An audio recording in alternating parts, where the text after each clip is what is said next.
Fala aí pessoal, essa é a aula 11 do nosso curso e aqui a gente vai ver o seguinte, vamos encerrar o nosso conteúdo de cálculo vetorial falando sobre o teorema da divergência, mas antes a gente precisa introduzir naturalmente, né, essa quantidade nova que é o divergente de um campo vetorial e depois de introduzir o teorema da divergência a gente vai falar sobre regiões sólidas simples, porque de fato a demonstração do teorema de divergência é relativamente complicada para os cursos de cálculo usual e nas notas de aula, aqui eu não estou fazendo, né, nas nossas videoaulas as demonstrações, mas nas nossas notas de aula o teorema está demonstrado para esse caso aqui específico, tá certo? E claro, é o caso que a gente vai trabalhar muito mais em exercícios, tá? E vocês vão ver, vocês já sabem isso aqui lá de cálculo 2, tá certo? No curso de cálculo 2 a gente introduz esse conceito e aqui eu só vou dar uma revisada e nos exercícios a gente vai trabalhar ele de uma forma mais extensiva. Mas enfim, sem mais delongas, o que foi que a gente fez até aqui, né? Na verdade, o que foi que a gente fez até aqui com o nosso vetor nabla, que a gente falou sobre quando a gente trouxe a noção de rotacional de um campo vetorial. Né, a gente definiu esse vetor nabla aqui, né, cujos componentes são operadores, del x, del y, del z, e eu podia atuar nele, né, eu vi até aqui que eu podia atuar nele tanto em uma função escalar quanto em um campo vetorial. Numa função escalar, eu tinha o gradiente dessa função, tá? Eu podia construir, né, então eu tinha o vetor nabla, a função escalar, eu podia construir o gradiente dessa função, entre aspas, né, a grosso modo, multiplicando o nabla pela função f, certo? E aí eu teria o campo vetorial, lembra que o gradiente é um campo vetorial, que é del f, del x, del f, del y, del f, del z, né? E com o campo vetorial, agora com o campo vetorial f, eu podia tirar o produto vetorial, né? Calcular o produto vetorial nabla vetor f e construir aqui explicitamente o rotacional desse campo. A gente introduziu o rotacional lá na primeira unidade quando a gente falou de campos conservativos. Então, vê só, eu tenho aqui uma multiplicação usual, aqui embaixo eu tenho uma multiplicação de produto vetorial, e naturalmente eu posso me perguntar, e se eu tirasse, por exemplo, né, o outro produto que a gente aprende de geometria analítica é o produto escalar, né? Então, se eu tirasse, por exemplo, o produto escalar desse vetor nabla com um campo vetorial, né, o que é que eu obteria? Então, de fato, a gente obtém essa quantidade nova, que é o divergente de um campo vetorial, vai ficar mais claro porque o nome é divergente já, tá? Quando a gente falar do significado geométrico, que nada mais é do que nabla escalar f, tá? Então, se você fizer o produto escalar aqui, né, desses dois vetores, como que você viu em geometria analítica, você vai ver que o divergente de f, por definição, é del p del x mais del q del y mais del r del z. Tá certo? Então, onde P, Q e R naturalmente são as componentes desse campo F aqui. Lembrando que P, Q e R podem depender de X, Y e Z. A gente vai ver aqui alguns exemplos e vai deixar isso claro. Tá? Mas de antemão eu queria que você percebesse o seguinte, perceba que o divergente ele é uma quantidade escalar. Tá? Se eu voltar aqui, né, o gradiente, o que é que eu tenho aqui? Né? Eu te dou uma função escalar, certo? E você, no caso do gradiente, eu te dou uma função escalar e você me devolve um campo vetorial. Tá? No caso do rotacional, eu te dou um campo vetorial e você me devolve outro campo vetorial, certo? Então perceba que no caso do divergente, eu te dou um campo vetorial e você me devolve uma função escalar. Tá? Então atente para isso. Atente que o divergente é uma quantidade escalar, certo? Não é uma quantidade vetorial. Tá? Mas, enfim, vamos ver aqui 3 exemplos simples aqui, relativamente ilustrativos, que vão ajudar a gente a construir, inclusive, o significado geométrico do divergente. Esse for o significado mais natural, algébrico, mas a gente também vai falar sobre o significado geométrico do divergente. Então, vê aqui, né? Nesses 3 casos aqui, em A, B e C eu tenho 3 campos vetoriais, em A eu tenho um campo x, y, z, tá? Em B eu tenho um campo 0, 0, 1, um campo constante, né, que aponta para cima, e em C eu tenho um campo 0, 0, z, um campo vetorial cuja magnitude dos vetores vai crescendo à medida que z aumenta, certo? Então veja que eu posso calcular o divergente do primeiro campo vetorial, né? Eu vou ter divergente de f de A igual a del x da componente x de f de A, que vai ser x, del y da componente y, que vai ser y, e del z da componente z, que vai ser z. Eu somo tudo isso e eu vou ter, naturalmente, né, calculando essas derivadas, 1 mais 1 mais 1 igual a 3. Tá? No segundo caso, como todas as componentes são constantes, eu vou ter 0 mais 0 mais 0 igual a 0. Né? E no terceiro caso, só a componente z não é constante e eu vou ter, então, 0, 0 mais 1 igual a 1. Tá? Então, o divergente do primeiro campo é 3, divergente do segundo campo é 0, divergente do terceiro campo é 1. Certo? Então, já agora introduzindo o significado geométrico divergente, o divergente quantifica o quanto um determinado campo vetorial se espalha ao redor de um ponto. Tá? O que seria se espalha? Né? Claro, isso está entre aspas. Né? Você pode fazer o seguinte experimento mental. Tá? Você pode pensar que você pega um conjunto de objetos, um conjunto de rolhas ou de objetos que flutuem sobre a superfície de um lago, e você atira isso nessa superfície, tá? De maneira que as rolhas caiam num ponto onde elas começam a se afastar. O grupo começa a se afastar, ou seja, o grupo começa a se desfazer e as rolhas que estão, por exemplo, mais à margem do grupo vão se afastando das rolhas que estão mais no centro do grupo, tá certo? Então, se o grupo de rolhas vai se afastando um do outro, vai se expandindo, vai divergindo, então você jogou de fato o seu grupo de rolhas num ponto do lago onde o divergente do campo de velocidades do lago, do campo de forças da água, é maior do que zero, certo? Reciprocamente, se o grupo de rolhas começa a se... E aí nesse caso, eu já vou falar isso já de novo, mas nesse caso, quando o divergente é maior do que zero, um ponto em questão é um repulsor, tá? Mas se o divergente for menor do que zero, o ponto é um atrator, e nesse caso o grupo de rolhas tenderia a se juntar mais ainda, tá? A ficar muito mais, a ficar coeso, tá? As rolhas iam se juntando e iam fazer um aglomerado bem juntinho de rolhas, certo? Esse é um exemplo que você pode imaginar aí explicitamente. E aí, se a gente pensar um pouco aqui no nosso caso, tá? E um próximo detalhe, né? Se o divergente for igual a zero, como no exemplo B, né? Se o divergente é igual a zero, quando o seu grupo de rolhas, quando não acontece nada com o grupo de rolhas, tá certo? Quando ele cai e ele fica lá parado ou se movimentando, como é o caso aqui, como seria o caso aqui desse campo vetorial da letra B, se movimentando com velocidade constante, tá? Mas sem que as rolhas se separem ou se aproximem umas das outras, tá certo? Sem que o ponto seja naturalmente um repulsor, porque o divergente não é maior do que zero, ou um atrator, porque o divergente não é menor do que zero. O divergente é igual a zero, tá? E aí, só uma última pincelada nisso, imagina que esse grupo de rolhas caísse aqui nesse ponto aqui. Imagina que o campo de velocidade fosse esse campo aqui da figura A, né? As rolhas que caíssem, veja que os vetores o módulo dos vetores vai crescendo à medida que eu me afasto da origem, né? Então, se as rolhas caíssem, as rolhas que caíssem mais afastadas da origem se moveriam com velocidade maior do que as que caíssem mais pertinho da origem, né? De fato, as que caíssem na origem nem se moveriam. Então, o grupo de rolhas se afastaria, tá certo? Mesma coisa vale aqui para o campo do exemplo C, né? As rolhas que caíssem mais em cima aqui se afastariam muito mais rápido do que as que caíssem um pouco mais embaixo, tá? No exemplo B, naturalmente, eu acabei de falar, o grupo de rolhas se moveria com velocidade constante, não se separaria nem se aglomeraria, tá certo, gente? Então esse é o significado geométrico, por isso que o nome é divergente, tá? Como um exemplo menos trivial, eu falei que o divergente era uma função escalar, né? Como um exemplo menos trivial, a gente pode ver esse campo aqui, o campo xe, xyz, menos y ao quadrado, certo? O divergente, como é que eu calculo o divergente desse campo? Eu de novo, né, calculo o derivado com relação a x da componente x, soma derivado com relação a y da componente y, e soma derivado com relação a z da componente z. Então, nesse caso aqui, eu vou ter del x de xz, que vai ser simplesmente z. Né? Aqui, no segundo caso, eu vou ter del y de xyz, que vai ser simplesmente xz. No terceiro caso, del z de menos y ao quadrado, z não aparece, então, naturalmente, o derivado é zero. E, portanto, meu resultado é z mais xz. Tá? E aí, perceba, por exemplo, aqui, que se você avaliar o divergente, tá, no ponto 001, você vai ter, né? Você vai ter, então, aqui vai ser 0, aqui vai ser 1, né? O segundo termo vai ser 0, o primeiro termo vai ser 1, então isso aqui vai ser igual a 1. E se você avaliar o divergente no ponto 101, tá? Você vai ter o divergente igual a 2, certo? Então o que é que isso quer dizer, de novo? Isso quer dizer que o campo F ele tende a se espalhar muito mais, tá? Se espalhar entre aspas, claro, em torno de 101 do que em torno de 001, tá certo? Muito mais não, tá certo, gente? Se espalhar mais, muito mais depende da física do problema.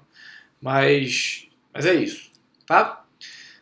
Como último exemplo, um exemplo meio estranho, mas a gente vai voltar para ele já no final da aula, a gente tem o campo elétrico. Então, aqui eu já introduzi para vocês o campo elétrico gerado por uma carga pontual, né? Você pode mostrar, você pode calcular, eu fiz isso na aula presencial, mas você pode calcular que o divergente desse campo vetorial vai ser zero. Né? Isso parece um resultado relativamente estranho, né? Porque se você pensar, e se eu botasse outra carga aqui nos arredores dessa carga, o que é que aconteceria? Né? Naturalmente, ou melhor, se eu botasse um conjunto de outras cargas aqui, elas tenderiam a se espalhar ou a se movimentar, né? Caso fossem de sinal contrário à carga que está na origem, em direção a minha carga em questão. Então guarda aí, a gente vai. Esse resultado de fato eu poderia argumentar de antemão que não existe algo como uma carga pontual na natureza, tá? E como segundo argumento que para trabalhar isso de uma forma mais completa a gente precisa de um negócio chamado funções delta de Dirac, que a gente só vê lá no caso da física, nos cursos de eletrodinâmica ou na pós-graduação, tá?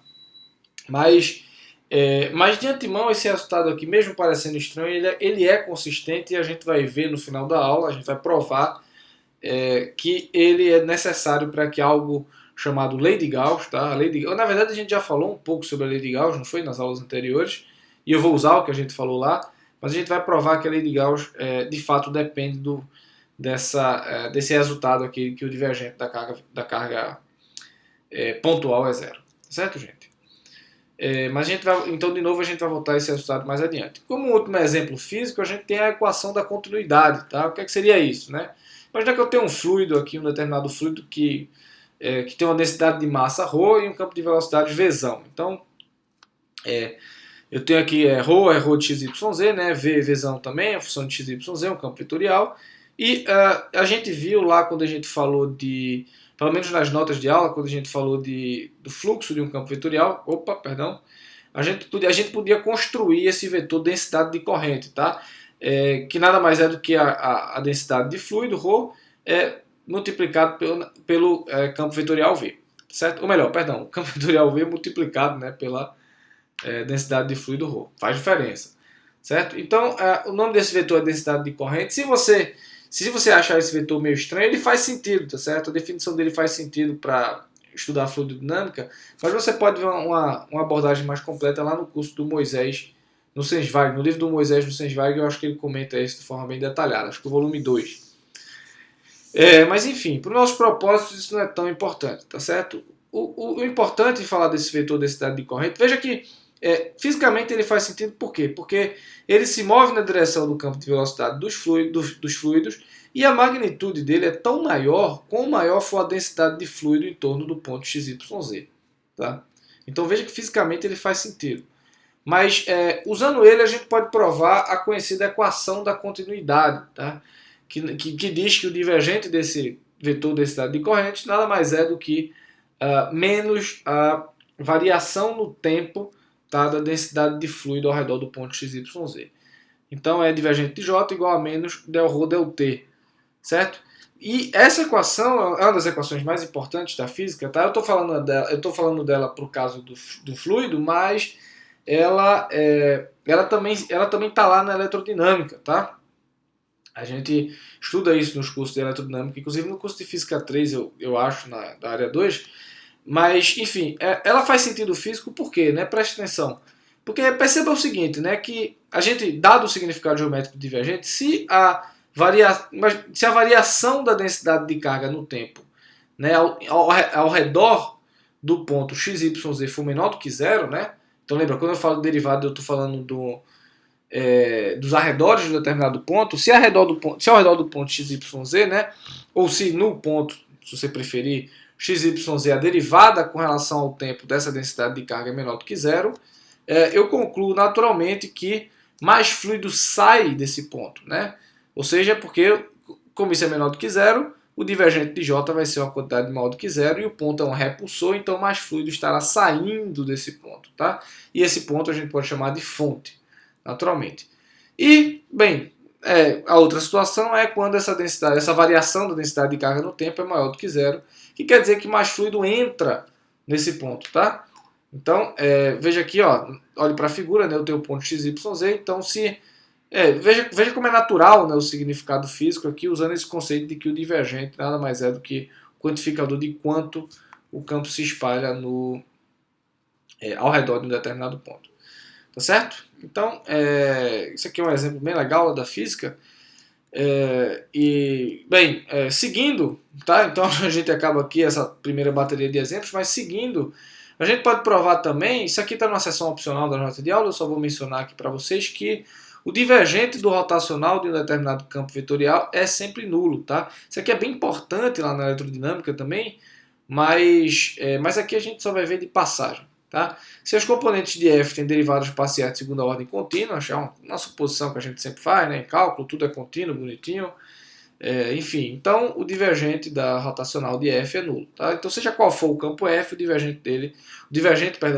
você calcula o rotacional, se você calcular o divergente, esse negócio vai ser sempre nulo, tá certo? Então esse é um teorema bastante importante, tá? Mas o teorema, a estrela do show dessa aula, nada mais é do que o teorema da divergência. Até eu coloquei teorema 1, era para ser teorema 2, tá? Eu errei aqui no slide, mas o que diz o teorema da divergência, certo? Então eu falei no começo da aula que a gente ia introduzir o divergente, a gente fecha isso aqui, né? A gente introduziu o divergente, falou do significado geométrico, e agora a gente parte para o teorema da divergência. Depois eu vou ver, né? Daqui a pouco eu vou ver regiões sólidas simples e a gente vai trabalhar dois exemplos.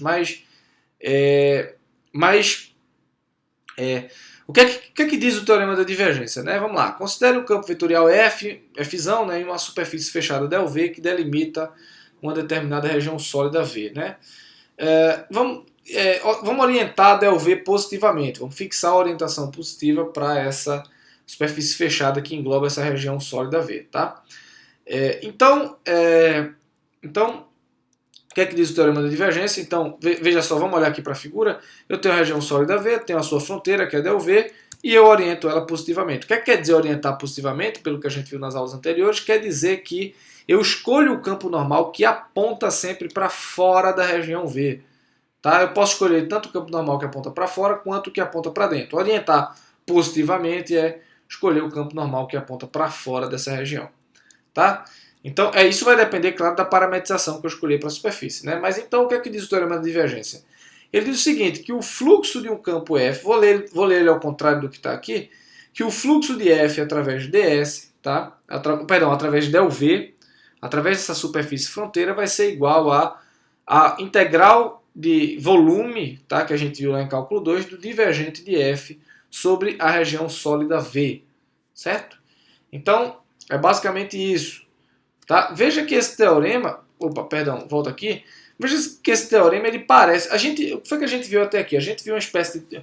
Na primeira unidade a gente viu uma espécie de teorema fundamental do cálculo para integrais de linhas, né, que era o teorema fundamental, como o nome já diz.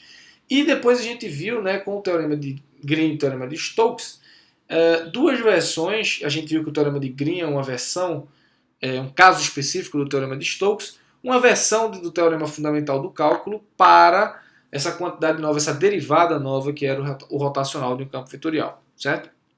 Então a gente viu um teorema fundamental do cálculo para o gradiente, um para o rotacional, e agora a gente está vendo um para o divergente, tá? Porque veja que isso aqui envolve o seguinte, isso envolve uma integral tripla sobre o volume, tá? Uma integral tripla sobre um determinado objeto matemático de uma derivada, tá? E do outro lado eu tenho uma integral dupla, né? Uma integral, esse aqui é a integral n dimensional, no caso n igual a 3, mas n dimensional. Do lado direito eu tenho a integral n menos 1 dimensional da própria função, não de alguma derivada, mas da própria função sobre a fronteira. Veja que isso é exatamente, isso obedece à mesma lógica que a gente estava usando tanto no teorema fundamental para integrais de linha, quanto no teorema de Stokes, tá certo? E quanto, claro, naturalmente, no teorema fundamental do cálculo. Então isso são todas extensões do teorema fundamental do cálculo para essas quantidades aí, o divergente, o rotacional e por aí vai. Certo? Mas enfim, vamos dar uma revisada em regiões sólidas simples e dar uma olhada em exemplos, certo? Se você não entendeu aqui direito o conteúdo do teorema de divergência, a gente vai voltar a ele já, mas recomendo que você pause a aula, dê uma lida aqui direitinho e tente entender, certo? O que seria uma região simples do tipo 1? É bem tranquilão, a noção é bem simples, apesar de estar rebuscada aqui. Uma região do tipo 1 é uma região dessa forma aqui, ó. Eu estou chamando de E1. É um conjunto de pontos em R3, tá? Um conjunto de pontos x, y, z pertence a R3. Tal que x e y pertencem a uma determinada região do plano xy, tá? Determinada região D do plano xy. E a variável z está contida entre o gráfico de duas funções. Duas funções que eu estou chamando de o 1 e o 2 aqui. Então imagina que eu tenho aqui, né, meu sistema de eixos, eu tenho uma certa região D aqui no plano, bidimensional no plano, e eu tenho que minha variável z está contida entre o gráfico de uma função u1 de xy e o gráfico de uma função u2 de xy, que está, na verdade, não entre os gráficos todos, mas na parcela desses gráficos que estão acima dessa minha região D em questão. Certo? Então a região E1 é a região interior é a região interior aqui a essa fronteira aqui composta pelo gráfico de 1, o gráfico de 2 e essa parede lateral aqui, tá certo? Que delimita essa região.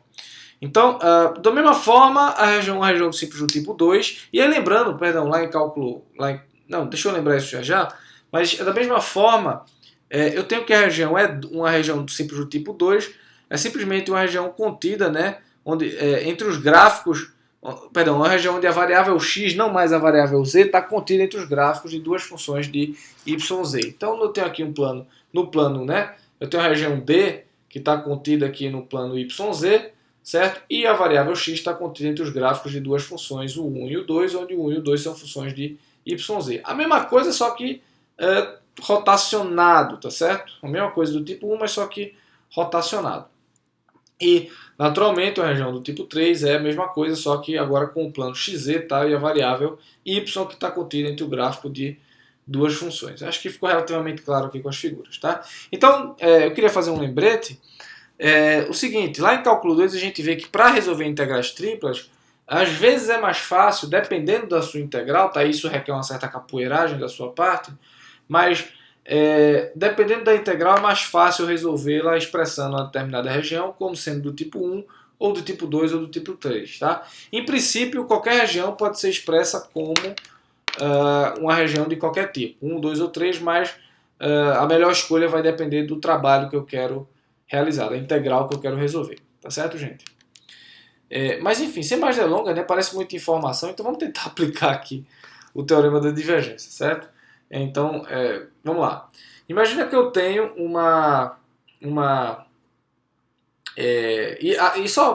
perdão, gente, deixa eu voltar aqui um pouquinho. Eu estou relembrando essas noções aqui de regiões sólidas simples porque é o caso que a gente mais vai trabalhar aqui no teorema da divergência, é o caso que a gente mostra o teorema da divergência, tá? Ele é difícil, de novo, ele é difícil de ser demonstrado para o caso mais geral, pelo menos para os cursos de cálculo usuais, então a gente se restringe aqui às regiões sólidas simples, tá? Então imagina aqui, por exemplo, que eu tenho esse campo F, né? Campo x, y, z ao quadrado, e eu tenho esse cilindro, tá? O cilindro circular de raio 1. Então seria um conjunto de pontos, né? X, Y, Z em R3. Perdão, esse aqui seria o interior do cilindro. Eu devia ter colocado E1 aqui, tá certo, gente? Então seria E1 igual a XYZ, né? Em R3, tal que XY quadrado mais x quadrado mais y quadrado é igual a 1, ou seja, eu tenho o cilindro, e Z está contido entre 0 e 1, tá certo? Eita, perdão. Na verdade está certo, gente. S é isso aqui mesmo, tá? O cilindro é a fronteira, tá? O cilindro é a fronteira e eu tenho aqui os pedaços, as duas tampas do cilindro, a tampa inferior e a tampa superior, tá? Bem, eu posso calcular o divergente desse campo vetorial, eu vou ter, pelo que eu vi anteriormente, del x de x mais del y de y mais del de z quadrado, que vai dar 2 mais 2z, tá? Sem problema nenhum. E eu posso usar o teorema da divergência, certo? Então o que é que me diz o teorema da divergência? Que o fluxo desse campo através dessa superfície vai ser a integral do divergente do campo sobre o volume, tá? O interior da superfície. Quem é a minha superfície? É o cilindro mais as suas duas tampas, tá? E o interior, naturalmente, é o interior do cilindro, né? Mais suas duas tampas. Então, eu tenho que o fluxo desse negócio pelo teorema da divergência vai ser igual a integral de volume do divergente sobre a região interior, então eu vou ter integral sobre E de 2 mais 2E, dx, dy, dz, tá? Eu estou chamando a região interior de E. E eu posso resolver essa integral facilmente se eu integrar primeiro com relação a z. Não veja que não aparece nem x nem y no integrando, né? Então eu posso integrar primeiro com relação a z. Eu vou ter 2, né, z mais z quadrado sobre 2, onde z vai de 0 a 1, certo? E aqui essa próxima integral aqui dx dy sobre essa região D aqui. Que é a região D? É simplesmente nessa região aqui circular, que seria a área desse círculo aqui que está contido no plano no plano XY, tá? E eu posso, claro, a área desse círculo vai ser, né, um círculo de raio 1, então aqui o resultado desse negócio vai ser 3 sobre 2, tá? 2 vai cancelar e eu vou ter como resultado final 3π. Você pode ver isso direitinho na nota de aula, isso está feito direitinho, certo? Mas a mensagem importante é a seguinte, né?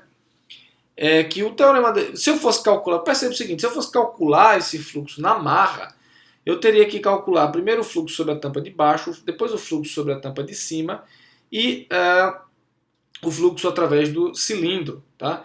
Então eu teria que calcular 3 integrais de superfície, teria que parametrizar essa superfície, calcular o campo normal, usando tudo que a gente viu nas últimas aulas, certo? Mas com o teorema da divergência, isso se resumiu ao trabalho de calcular uma integral tripla simples, tá? Apenas uma integral tripla e uma integral tripla simples, usando o que a gente viu em cálculo 2. Veja que, só para você usar o que a gente acabou de ver nos últimos slides, isso é uma região simples, tá? Do tipo 1. O interior do cilindro é uma região simples do tipo 1. Recomendo que você pause o vídeo, tente fazer o exemplo, tente entender isso direitinho. Como um exemplo um pouco mais complicado, né? Só um segundo, pessoal. Deixa eu beber um gole d'água.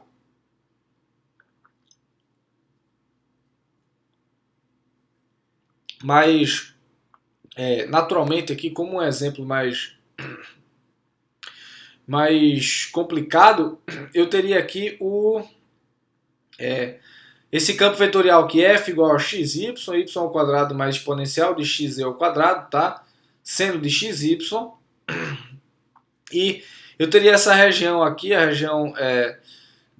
eu teria essa superfície aqui composta por essa parcela do plano y igual a zero. Você está vendo aqui no desenho, né?